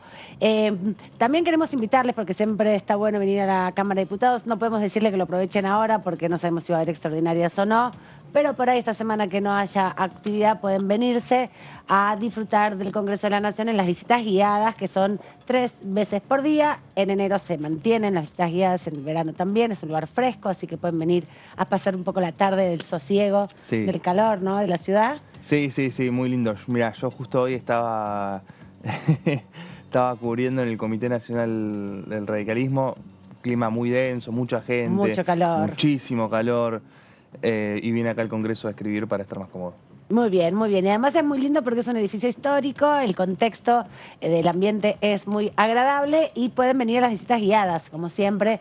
Les recomendamos, si quieren hacerlas de El Molino, ahí tienen que entrar en la página web, porque El Molino tiene una experiencia, no solamente se conoce el espacio, sino que te tomas un cafecito, te cuentan historias, te dejan ver lugares que son más secretos, más inaccesibles, y eso se habilita el primer lunes de cada mes para tener, cupos limitados, porque es mucho más pequeño y se hace una visita por día a las 2 de la tarde. El resto se puede venir directamente por la avenida Rivadavia, tipo 11:30, 13:30 y 16:30 son los horarios. Te fijas también en la página web de la Cámara y ahí conoces un poco más de detalle. Está buenísima, es 1 hora, hora y cuarto la visita, te cuentan algunas historias, algunas anécdotas, pero te sentís un poco siendo parte de la Cámara de Diputados, porque entras al recinto de diputados del Senado y también ves la recuperación y la puesta en valor de este edificio que lleva como 15 años ya todo ese trabajo y ha sido sostenido a lo largo de distintas gestiones, ¿no? Para poder mejorar el espacio, el ambiente, el edificio y también el mobiliario. Han trabajado restauradores durante mucho tiempo, como les digo, para que este lugar se luzca y tenga el lugar destacado en la historia argentina, pero también en la arquitectura. Quiero aprovechar esto porque tuve la posibilidad de entrevistar a Gustavo Fulco, él es jefe de la División de Comunicación Institucional de la Biblioteca de la Cámara de Diputados, pero también, principalmente a partir de su actividad, lleva mucho tiempo trabajando aquí en el Congreso, desarrolló en su tesis de maestría un manual, una guía de accesibilidad para que instituciones como la Biblioteca del Congreso, como el propio Congreso de la Nación o cualquier otra institución que quiera adaptarse a las normas de accesibilidad para las personas con discapacidad tenga un recorrido, una guía y un proyecto posible de implementación para cualquier institución. Así que queremos repasar con ustedes esta hermosa entrevista que nos permitió no solamente conocerlo a Gustavo Fulco, sino también conocer todos los procesos de accesibilidad que fue adaptando este Congreso, principalmente la biblioteca, para dar mejores condiciones a todos sus visitantes. La discapacidad, la accesibilidad nos atraviesa absolutamente a todos. Para que te des una idea, el 10% de la población mundial, según las mediciones del Banco Mundial, nos dice que tiene algún tipo de discapacidad o condición. Esto da aproximadamente entre 85 y 90 millones de personas. De esa cantidad de personas, el 80% vive en países en subdesarrollo. Bien. Particularmente en la Argentina no hay estadísticas precisas de cuántas personas con discapacidad hay hace más de una década. Podemos decir, según el Banco Mundial y la Organización Mundial de la Salud, hay estimaciones que nos aproximan a un 15% de la población actual. Si tomamos los 46 millones que nos dijo el último censo nacional, estamos hablando de 6.9 millones de personas con algún tipo de condición o discapacidad. Si a eso le sumamos que el 43% de esas personas, ¿sí?, según la última medición del INDEC, viven en situación de vulnerabilidad económica, estamos hablando que 3 millones de ciudadanos argentinos tienen discapacidad y viven bajo la línea de pobreza. Y a esos 700.000 viven directamente en una situación de no poder acceder a todas las comidas diarias. Entonces es un tema realmente trascendental y muy importante a tratar, no solamente el rol de la Biblioteca del Congreso, que es trascendental en la accesibilidad de todo el contenido de su acervo bibliográfico para la comunidad de personas con discapacidad, sino que en todos los parámetros y límites de las instituciones y las organizaciones. La biblioteca es un lugar, podríamos decir, dentro de las bibliotecas no solamente parlamentarias, sino de la Argentina modelo en cuanto a accesibilidad. Siempre hay cosas a mejorar. Mi tesis de maestría, la cual estuve trabajando los últimos 2 años, es un plan de comunicación y accesibilidad para la biblioteca, el cual se puede utilizar también para cualquier institución, ¿sí?, o organización que tenga las ganas de transformar su espacio en universalmente accesible, porque cuando hablamos de accesibilidad, no solamente para personas con discapacidad, sino que adultos mayores y primeras infancias están incluidos dentro de esta universalidad. Nosotros todos vamos a llegar a perder partes cognitivas en nuestra evolución hacia la vejez, o motrices, y los niños tampoco saben... No las han desarrollado todavía del todo. Exacto, entonces no pueden leer e incorporarse de forma autónoma a un espacio natural. Entonces está en nosotros incorporar las distintas herramientas, tanto comunicacionales como tecnológicas, para poder hacer que esas personas se puedan manejar de la mejor manera autónoma dentro de un espacio determinado. Pueden ver esta entrevista en el canal de YouTube de la Cámara de Diputados. Están todos celebrando acá esta nota hermosa que hicimos en Todo Cultura, porque pudimos conocer no solamente la capacidad de resiliencia de una persona, de un trabajador de esta Cámara, sino también el aporte desde su propio ámbito de trabajo, porque esta maestría, esta tesis de maestría que le permitió hacer esta guía de accesibilidad para instituciones, se ha convertido en una materia que comenzó comenzar a darse también en una de las universidades donde Gustavo Fulcó es docente y que empieza a incorporar la necesidad de discutir la accesibilidad desde una perspectiva académica también para la comunicación institucional. Así que les queremos compartir este fragmentito para tentarles a que visiten el canal de YouTube de la Cámara de Diputados, de aquí, de la Cámara de Diputados TV, perdón, y puedan ver todo el programa de Todo Cultura, porque además hemos tenido otras entrevistas muy interesantes. Estamos terminando el año y es un pasatiempo también para conocer qué se hace en el Congreso más allá de la discusión de las leyes y de toda la rosca política que vive esta institución. Vamos a hablar de una actividad que también hubo ayer en relación a la presentación de un proyecto para modificar justamente el registro automotor. Hubo una disertación entre varios diputados y diputadas. En un ratito vamos a ver fragmentos de las entrevistas que logramos con esos diputados. Pero para saber de qué se trata este proyecto, Antonio, nos vas a contar, porque me decías hace un ratito nada más que hay algunas iniciativas que buscan modificar el registro automotor. Sí, así es. Hay distintos proyectos, la mayoría de Juntos por el Cambio, y vamos a trabajar uno que tiene la mayor cantidad de firmas, la mayor cantidad de adhesiones, que es para eliminar el registro de propiedad automotor y empezar a reemplazarlo con un sistema digital. Es un proyecto que tiene como autora a Patricia Vázquez, diputada del PRO por la provincia de Buenos Aires, que lo que propone con la eliminación de este registro es la implementación de un sistema digital en todo el país para eliminar la intermediación y actuaciones ante los registros seccionales, entre otras modificaciones que buscan simplificar los trámites para los dueños de los vehículos. Sí, en las grandes ciudades es buenísimo. Ahora en los pequeños pueblos donde hay un registro automotor, a veces la internet no es tan buena, pero bueno, sí se facilita el acceso, es fundamental. Sí, también es una forma de facilitar lo que es la compra-venta de vehículos, pensando en los coches usados, a la hora de, bueno, que pueda hacerse con transparencia y sin tanta mediación que pueda ser. Que no tengas que contratar un gestor, en definitiva, claro, ¿no? Que te lleva todos los papeles y vos solo vas el día que tenés que firmar y llevarte el coche. Así es.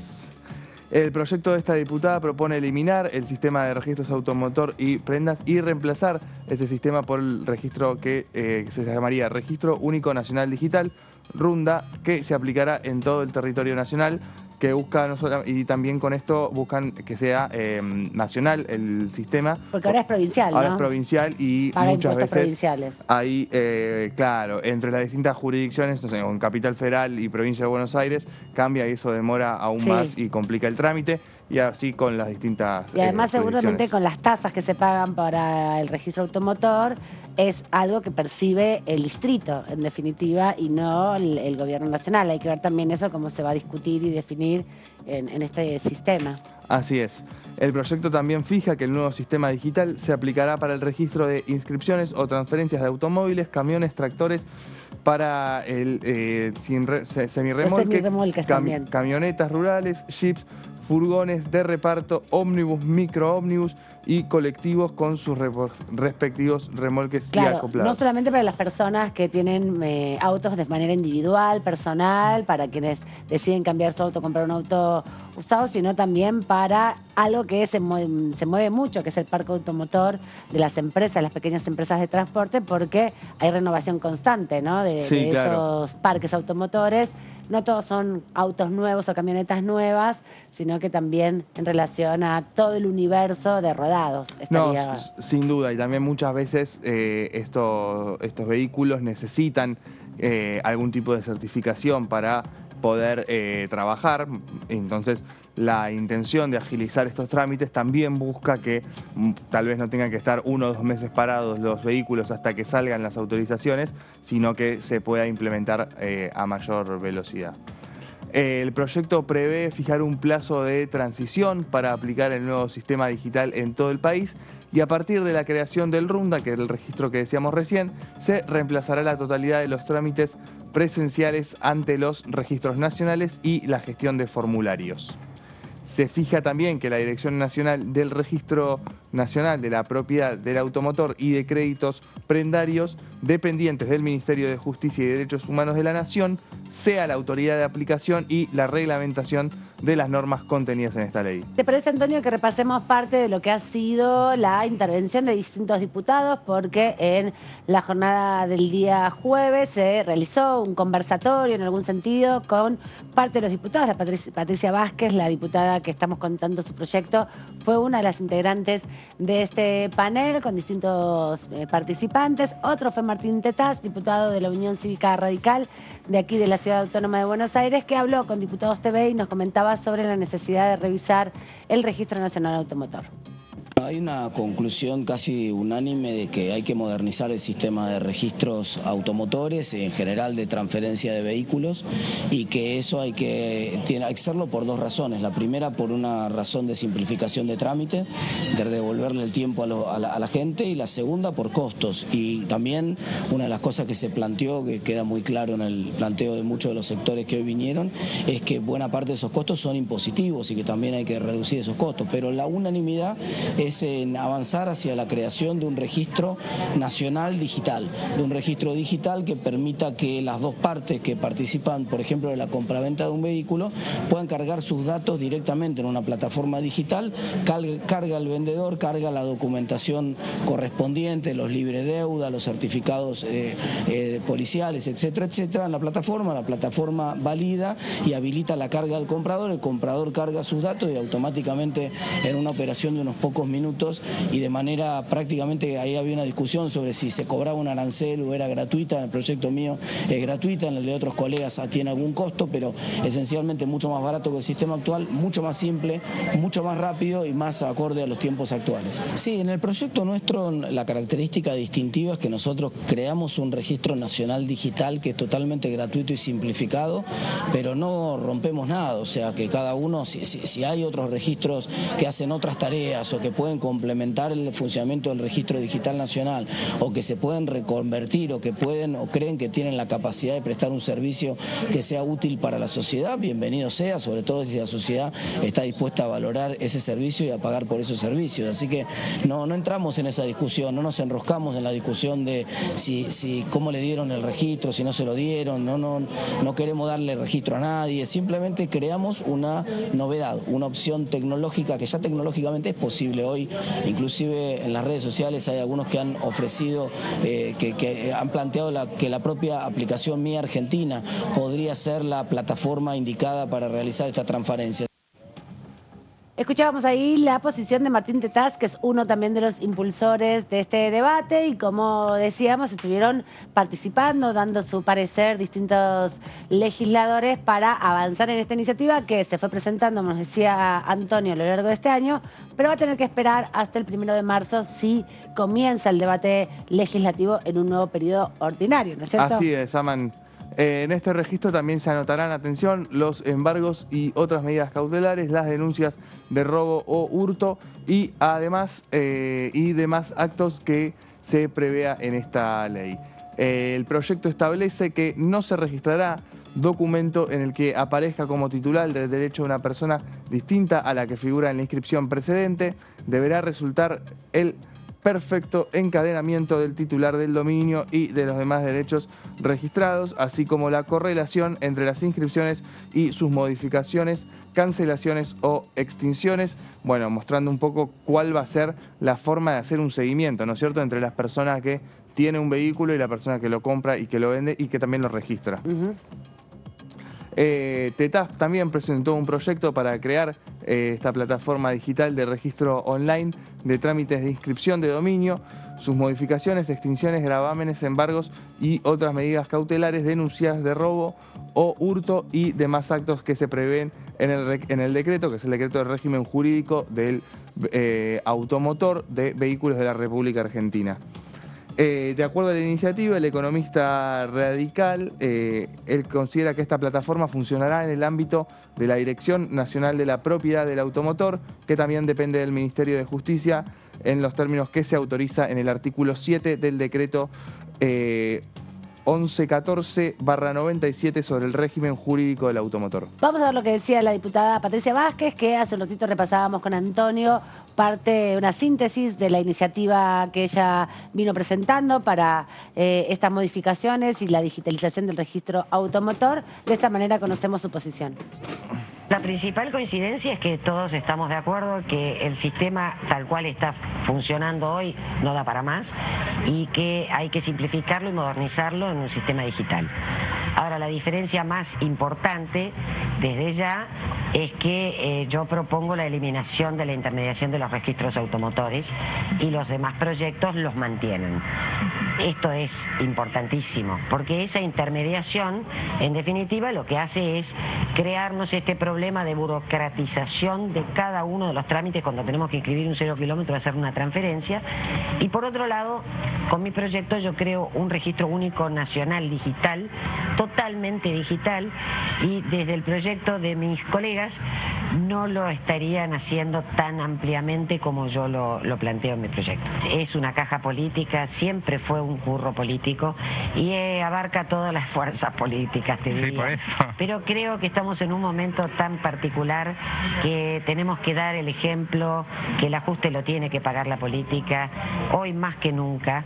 Y te diría que por ahora, en pocas horas, tengo el respaldo de una gran cantidad de diputados de distintos sectores y que ya son confirmantes de mi proyecto que fue presentado el día de ayer. Con lo cual entiendo que el respaldo político que ya tengo, más el respaldo político del propio presidente de la Nación, que fue uno de los que principalmente habló de este tema, creo que va a ser suficiente para dar un debate. Este es el comienzo de un debate, pero yo puse sobre la mesa por primera vez la eliminación de esa intermediación de los registros automotores. Y este debate yo creo que en esta coyuntura tiene el momento oportuno para salir adelante. La diputada Patricia Vázquez del PRO de la provincia de Buenos Aires explicando su iniciativa, parte del proyecto que impulsa. Ella propone eliminar directamente que sean entre compradores y vendedores solamente la transacción y el registro luego a partir de la digitalización del sistema. Cada uno lo hará en consideración a partir también de cargar la información de manera personal en un formulario virtual que seguramente diseñará esta iniciativa. También participó Oscar Agost Carreño, que es de Cambio Federal de la provincia de Córdoba, uno de los diputados nuevos, digamos, también como Patricia Vázquez, que se acaba de sumar en el 7 de diciembre con la jura y el 10 de diciembre con su asunción ya en la banca. La primera actividad, podríamos decir, de esta nueva composición de la Cámara, una iniciativa que nuclea a sectores de la oposición más afín al Ejecutivo Nacional, al oficialismo actual de La Libertad Avanza, uno del radicalismo, otro del PRO y ahora también de Córdoba Federal, escuchando la perspectiva del diputado respecto a la necesidad de modificar o no el Registro Nacional Automotor. Estamos con el diputado Oscar Carreño de Cambio Federal por la provincia de Córdoba, porque también ha participado del debate sobre la modificación del sistema del registro automotor que propició el diputado Martín Tetaz, y también estuvieron presentes diputados y diputadas del bloque PRO. ¿Cuál es su postura al respecto y cuáles creen que son los principales puntos de encuentro y de diferencia entre los proyectos presentados? Bueno, fue una experiencia muy interesante. Yo tengo presentado 3 proyectos que tienen que ver con el registro automotor. Los otros diputados, tanto Patricia Vázquez como Martín Tetaz, tenían otros proyectos. Entonces fue muy interesante porque pudimos explicar a la sociedad, intercambiar ideas de los puntos fuertes de cada proyecto y qué tendríamos que mejorar y cómo podríamos articular para tratar de que el Congreso empiece a dialogar este tema. Hubo una importante coincidencia. Así como estamos no se puede seguir y necesitamos modernizar el registro automotor, hacerlo 100% digital.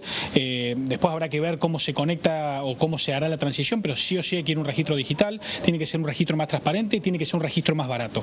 Esas fueron las coincidencias. Después empezamos a analizar cuánto destruir del actual sistema o cuánto utilizar como experiencia un sistema consolidado en 60 años que en la Argentina es muy importante. Bueno, ahí empiezan las diferencias, pero creo que lo más valioso y lo más importante es que se empiece a dar en el Congreso de la Nación esta discusión seria, porque la verdad que uno puede por TikTok o en las redes sociales decir el registro automotor no me gusta y seguramente va a tener muchos me gustas, muchas discusiones, porque es un tema que genera en la sociedad mucha urticaria, pero lo importante es que acá trabajemos en el Congreso para realmente poder modificarlo, realmente poderlo mejorar y realmente dejarlo valioso de lo viejo y y lo nuevo, aprovecharlo para realmente que la gente tenga una experiencia más barata, pero sobre todo mucho más digital, más intuitiva y más sencilla. Recién conversábamos con Antonio, teníamos la confusión, yo tenía la confusión porque presenté al diputado Agos Carreño como un diputado nuevo porque está dentro del bloque de Córdoba Federal, pero él había ingresado, ¿se acuerdan que Gustavo Santos, quien había sido, era diputado hasta agosto más o menos del 2023, que había sido ministro de Turismo de la gestión de Mauricio Macri, había asumido en el 2021 como diputado nacional, pero se había tomado una licencia desde fines de la pandemia, ¿no? Porque había sido nombrado como dirigente de una asociación internacional del turismo, porque había sido secretario de Turismo durante el gobierno de Macri y tenía su expertise en esa cartera. Y había estado mucho tiempo como dejando un espacio vacío en la Juntos por el Cambio, que había que llenarlo porque en las decisiones de las votaciones, uno menos es vital. No, estuvo radicado en Madrid, España, bastante parte del tiempo, y es donde entra Agos Carreño, que finalmente se termina sumando al bloque de Cambio Federal. Porque viene por asume por la otra lista, digamos, en reemplazo de Santos, porque venía por esa lista, digamos, originalmente su designación, y luego hubo que reacomodarse ahora con las nuevas agendas que hay en la Cámara, con los nuevos bloques que se constituyen, y Agos Carreño entonces toma otro protagonismo dentro de los 5 diputados de Córdoba Federal.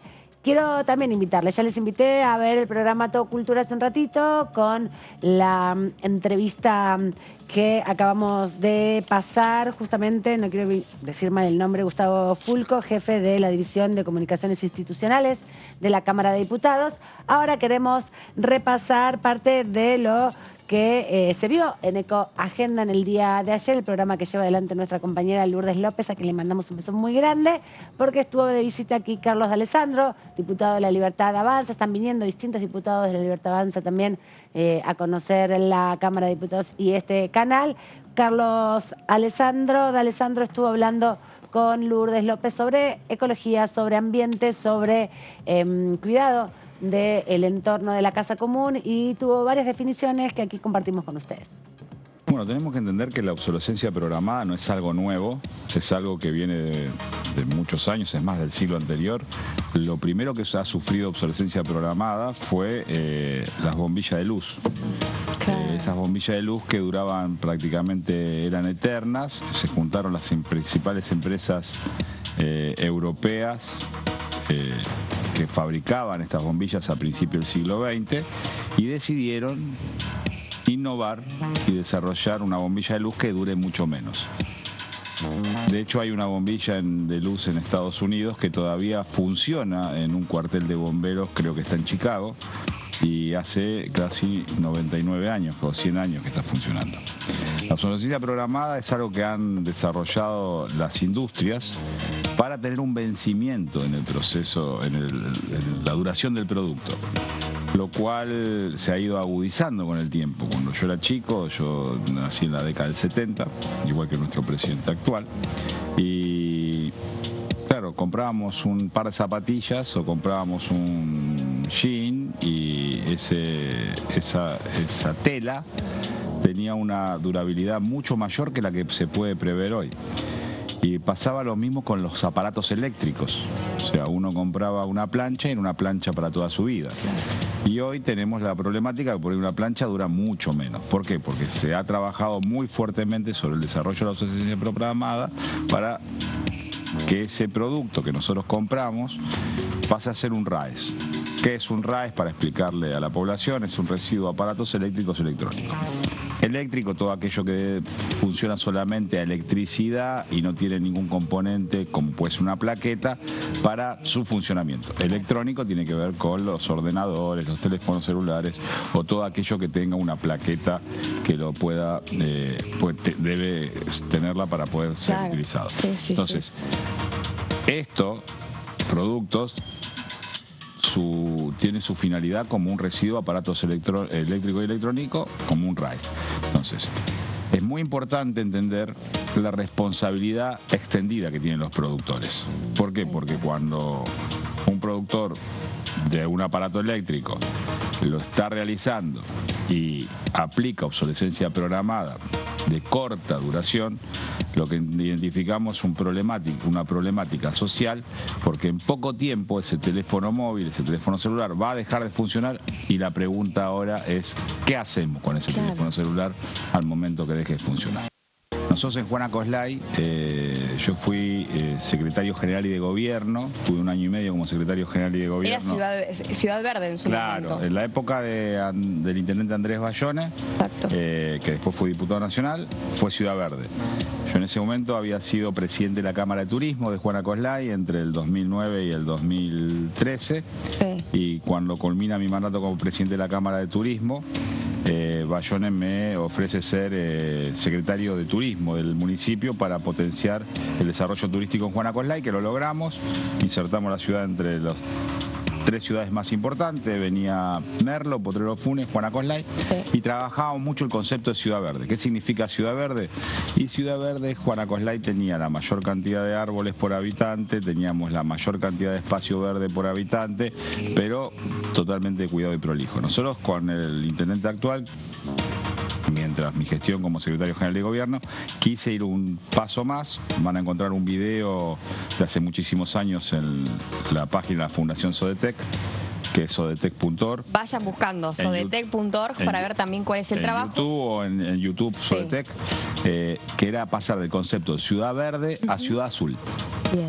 Era un paso más, no solamente quedarnos con el tema de la ecología, sino pasar al tema de un municipio cuidado por la economía circular, lo que tiene que ver con la contención de lo que sucede no solamente con los residuos de aparatos eléctricos y electrónicos, sino con todo el contexto en qué podemos utilizar energías renovables, cómo podemos mejorar el sistema cloacal o de desecho afluente a través del desarrollo de nuevas tecnologías. Y a su vez también, perdón, ¿no? Empezar a concientizar a los vecinos de qué es lo que estaba pasando en ese momento, ¿no? De que a poco también... Exactamente, por eso el primer video que se hizo hace muchísimos años fue entre la Fundación Sodetec y el municipio de Juana Coslay. Y a partir de ahí surge la iniciativa de hacer la primera ordenanza municipal para evitar el enterramiento de la basura electrónica o los RAEs. ¿Por qué? Porque entendemos que así como existieron distintas eras clasificadas por distintos productos, por ejemplo, la era del petróleo, la era del cobre, la era del bronce, la era de las energías, nosotros hoy podremos decir que dentro de los productos eléctricos y electrónicos estamos viviendo la era de la tabla periódica, porque dentro de cada producto, de cada teléfono móvil, de cada televisor, de cada ordenador, por lo menos tenemos entre 60 y 70 elementos de esta tabla periódica. Y como has dicho al principio del programa, de esos 70 elementos, la mayoría son recuperables. Ejemplo, de 50 teléfonos celulares podemos sacar la cantidad de oro suficiente para hacer una alianza. Entonces, los productos que están... ¿Una alianza en serio? Sí, una alianza. Sí, eso se llama a través de minería urbana. El proceso tiene un costo 13 veces menor que la minería extraíble tradicional y es no contaminante. Escuchábamos parte de la entrevista que ustedes pueden repasar en el archivo que tiene el canal de YouTube de Diputados TV. Ahí justamente el diputado D'Alessandro respondiendo a algunas de las iniciativas que se están queriendo desarrollar aquí en la Cámara Baja, y con nuestra compañera Lourdes López preguntándole obviamente respecto a la dimensión ambiental, algo que estaba un poco reñido, por lo menos con las posiciones que planteaba Javier Milei en la campaña. Veremos si eso se ha modificado o no, su negación con respecto al cambio climático, y a partir de ello también, bueno, el trabajo en la Cámara que se va a ir dando y se va a ir desarrollando. Repasábamos también ayer con Lourdes que son muy pocos los proyectos de ley que se pudieron aprobar en este 2023 respecto al ambiente, porque ha habido una agenda distinta en la Cámara de Diputados, y luego del intento que se hizo a fines del año pasado por aprobar la ley de humedales, quedó bastante sensibilizado todo y no fue posible, en definitiva, trabajar en ese sentido, ¿no? Así es, y en ese sentido lo que empieza a verse también tiene que ver con, cómo los nuevos diputados de La Libertad Avanza empiezan a relacionarse con lo que viene y con los desafíos que van a tener no solamente como país, sino en todo el mundo, como es la cuestión ambiental. Exacto, y también les va a tocar ir a Milei a las Naciones Unidas, le va a tocar también ir a las convenciones internacionales del clima, a la canciller Mondino también. Veremos cómo avanza eso. Bueno, y vamos a avanzar también con otro tema que tiene que ver con un proyecto sobre áreas metropolitanas que busca desarrollar un marco jurídico justamente para los conglomerados urbanos del país. Y ahora vamos a ir repasándolo, este proyecto de ley, para conocer de qué se trata esta iniciativa que impulsan diputados de la oposición. En este caso, entiendo que son del PRO. Hay diputados de distintos sectores, diputados de distintos colores políticos que avanzan en este proyecto, que sí busca, como decías bien, Aman, darle un marco jurídico a los conglomerados urbanos del país para que no te queden librados a la suerte y destino de muchas veces sus alcaldes, sus jefes de gobierno. Entiendo que es esa idea del AMBA, ¿no? Que no está identificado si es provincia o que intercambian provincia y capital. Hay distintos conurbanos también en otras provincias también, ¿no? Y zonas donde no se relaciona directamente los conglomerados urbanos con el catastro que tiene la división también de los territorios. Gaby, ¿nos vas a contar de este proyecto? Así es, recién Amanda decías, bueno, de quién era este proyecto. En realidad se consensuó entre distintos diputados de diferentes bloques donde venían teniendo la preocupación por esta temática.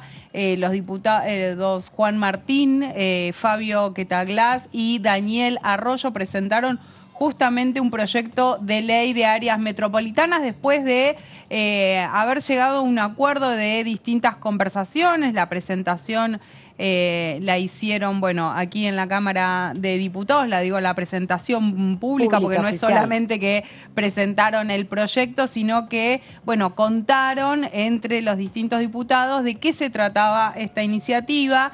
Lo que se busca justamente es darle un marco jurídico a los principales conglomerados urbanos del país. Justamente esto que vos recién mencionabas, Amanda, propone establecer un régimen específico a la gobernanza en las áreas metropolitanas. Es otro de los puntos que señalan en el texto que presentaron los diputados. Después vemos Juan Martín, bueno, hace falta aclarar, es del PRO, en el caso de Quetaglás es de la Unión Cívica Radical y Arroyo de Unión por la Patria, ¿no? Bueno, vemos en la próxima placa, las zonas a las que apunta la norma son el AMBA, justamente que esta discusión sobre el AMBA, ¿te acordás que había quedado en el medio de la disputa del gobierno de la ciudad y la provincia de Buenos Aires en el marco de la pandemia? Sí. Por las medidas de protección, digamos. Exactamente, por las medidas de protección que se tenían que tomar. Bueno, fue una de las zonas de nuestro país donde quedó medio en disputa. El Gran Santa Fe, Gran Rosario, Gran Tucumán y el Gran Mendoza, entre otras.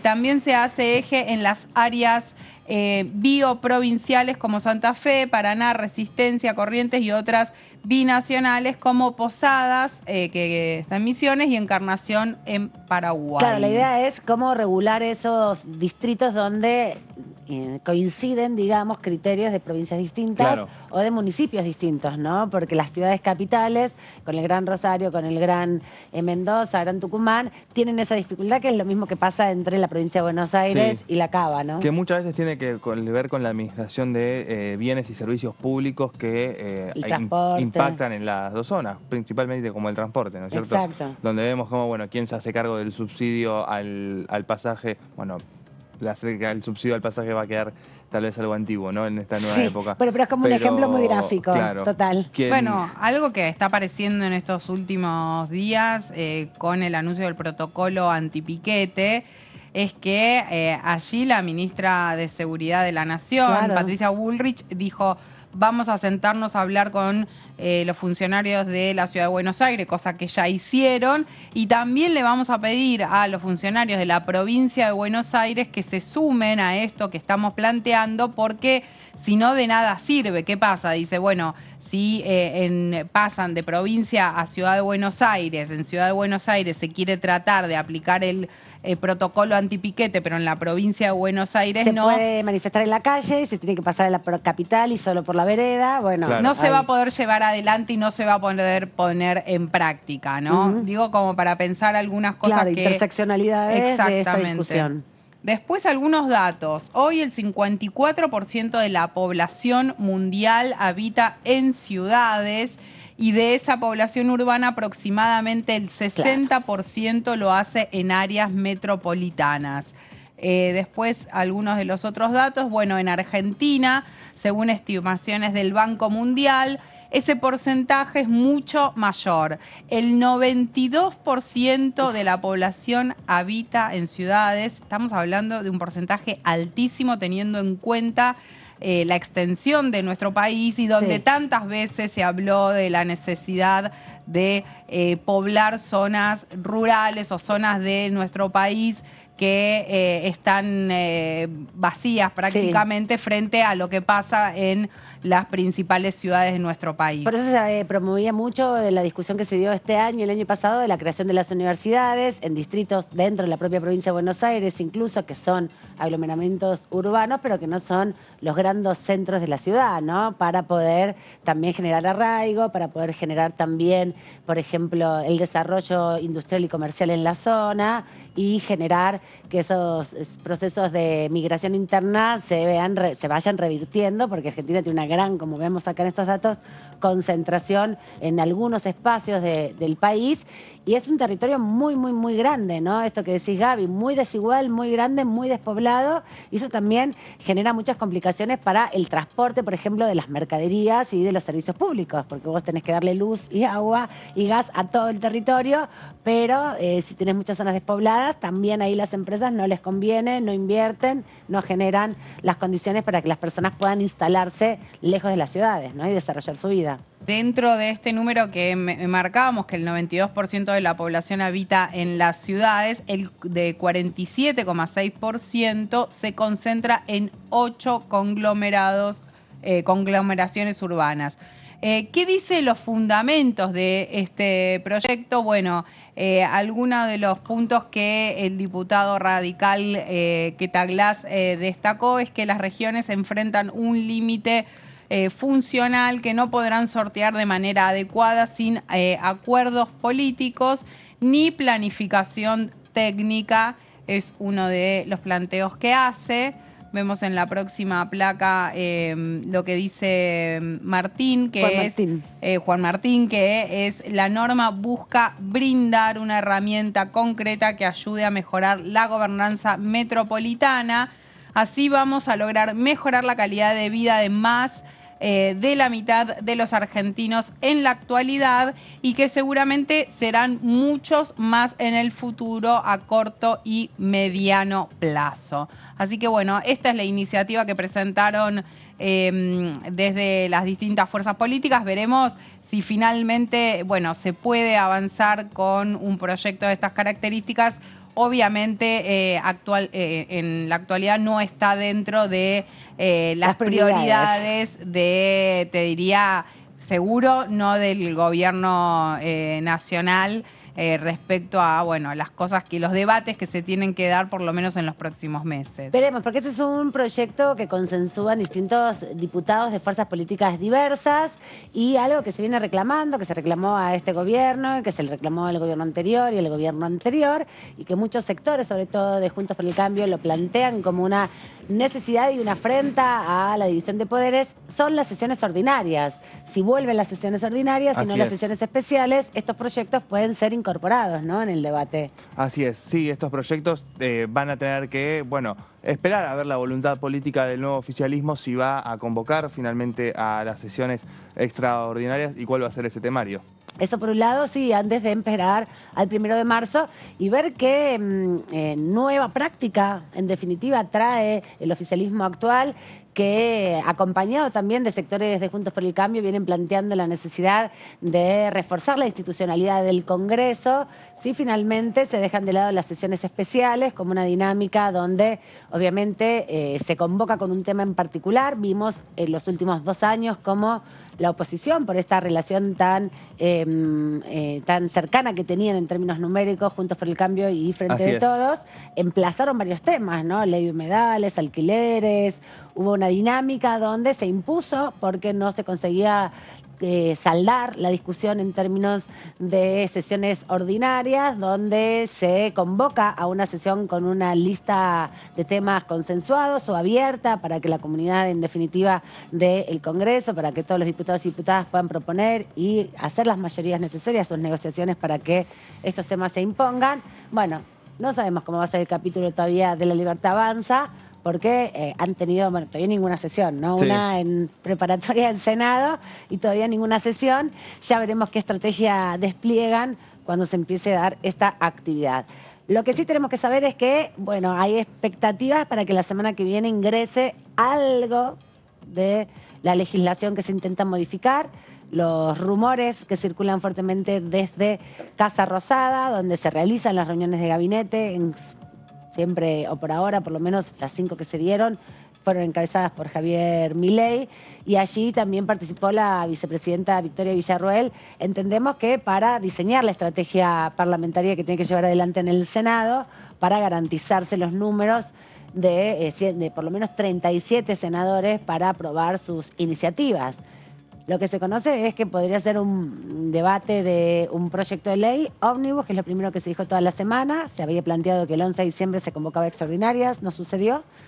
Y luego, en el día de ayer comenzó a circular que podrían no ser una ley ómnibus, podrían ser distintas leyes, pero sí podría ser un mega decreto que modifica muchas de las leyes fundamentales, desde la ley de defensa de la competencia, por ejemplo, hasta la ley de empleo público, ¿no? Pasando por otras iniciativas que también querían modificar. Sí, yo la información que tenía ya desde fines de la semana pasada es que iba a ser un paquete de leyes lo que se envía aquí, porque si bien el presidente de la Nación quiere que sea una ley ómnibus, lo que le planteaban tanto los gobernadores como algunos dirigentes de la oposición es que iba a ser muy difícil conseguir negociar eso. Se lo hicieron llegar a La Libertad Avanza, a los principales funcionarios de La Libertad Avanza, que iba a ser muy difícil la negociación en el Congreso, aun cuando hubiera voluntad por parte de muchos bloques de darle una muestra de apoyo a este gobierno. Ahora,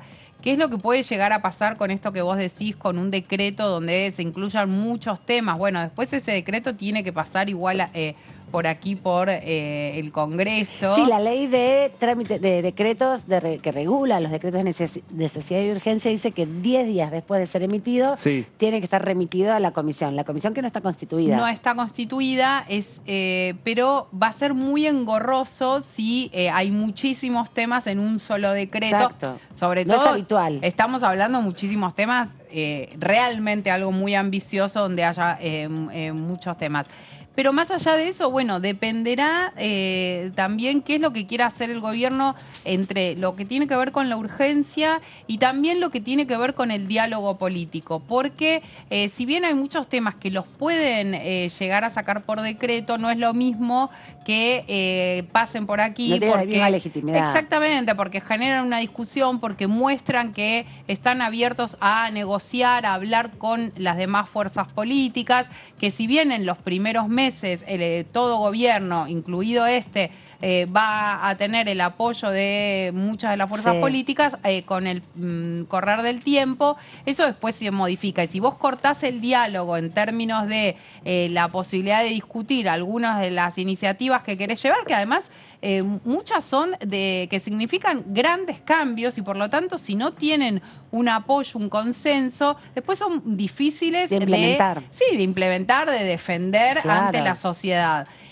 Pero también lo que te dicen dentro de del gobierno de La Libertad Avanza es: nosotros necesitamos empezar a llevar adelante los cambios ya. Y para eso no podemos perder tiempo, hay que hacerlo lo más rápido posible, lo ha dicho el propio Milei durante la campaña, algo que también ha dicho el expresidente Mauricio Macri. Los cambios hay que hacerlos en el menor tiempo posible de manera rápida. Entonces, para eso sí no queda mucha... margen de acción, ¿no? Sí, mucha posibilidad que no sea a través de un decreto. Exacto, si lo querés hacer rápido, lo haces a través de un decreto y después, bueno, se tendrá que constituir la comisión de trámite legislativo que tiene 6 senadores, 6 diputados, hay que ver las mayorías y las minorías, cuántos hay de cada lado, digamos, de cada sector. Va a ser complicado, me parece eso, porque ya están resistiéndose a esa discusión algunos bloques acá en la Cámara y en el Senado también. Sí, por eso fue llamativo lo que fue el armado de los 39 senadores, ¿no es cierto? Teniendo en cuenta que el Congreso va a ser un lugar de muchísimo debate político al calor de un gobierno que asume una debilidad parlamentaria muy fuerte y también un gobierno que, por lo que fue su campaña y lo que parecen ser estos primeros días, viene a querer hacer varias modificaciones estructurales. Estructurales, sí, eso también se planteaba, ¿no? Desde la derogación de leyes hasta la modificación incluso, por ejemplo, del régimen de obras sociales, ¿no? Que debería tener una discusión mucho más amplia en términos de su impacto, que podría estar incluso dentro de esta legislación que se quiere enviar a la Cámara de Diputados y de Senadores, y también ver cuáles son las estrategias, ¿no? Porque también pasa, depende de la iniciativa, de qué tema se trate, si tiene que pasar por Senado o empieza por la Cámara de Diputados y cómo se generan esas alianzas. Si es una sola ley, tiene que entrar por acá, digamos. Amanda, Guillermo Franco recién terminó la reunión que tenía con los gobernadores. Muchos de ellos participaron a través de Zoom, otros estuvieron de manera presencial, que de alguna manera conforma lo que va a ser una reunión previa a la que van a mantener el martes próximo con Milei. Esperan que esté también el ministro de Economía, Luis Caputo, que es el que en última instancia define, porque el que tiene la billetera. Sí, el que tiene la lapicera y la billetera, las dos cosas. Pero bueno, de alguna manera ya Franco se puso al tanto de algunos de los reclamos que van a hacer los gobernadores. También funciona este encuentro como un espacio de contención para que el martes lleguen con los reclamos un poquito más suavizados. No sé hasta qué punto se llevan respuestas respecto a qué es lo que va a hacer el gobierno y cómo las políticas que implemente pueden llegar a perjudicar a las provincias más allá de los anuncios que ya se hicieron. O sea que está avanzando esa discusión con los gobernadores que se va a concretar el martes en Casa de Gobierno. Así es. Una discusión mucha ya expectativa más de los gobernadores. Y quiénes van a estar también va a ser fundamental, si van a estar los 24 gobernadores o va a haber algunas representaciones. Bueno, hasta aquí llegamos. Gaby Vulcano, gracias por esta tarde. Nos vemos la semana próxima. Gracias, Antonio, verte acá un viernes a la noche. Nos vamos ahora un poco de joda a disfrutar estos últimos días del año. Estamos cerrando ya también este año de DTV, otra vez celebrando que hemos sido reconocidos con el premio parlamentario por nuestra cobertura periodística de aquí, de lo que pasa en el Congreso. Hasta cualquier momento.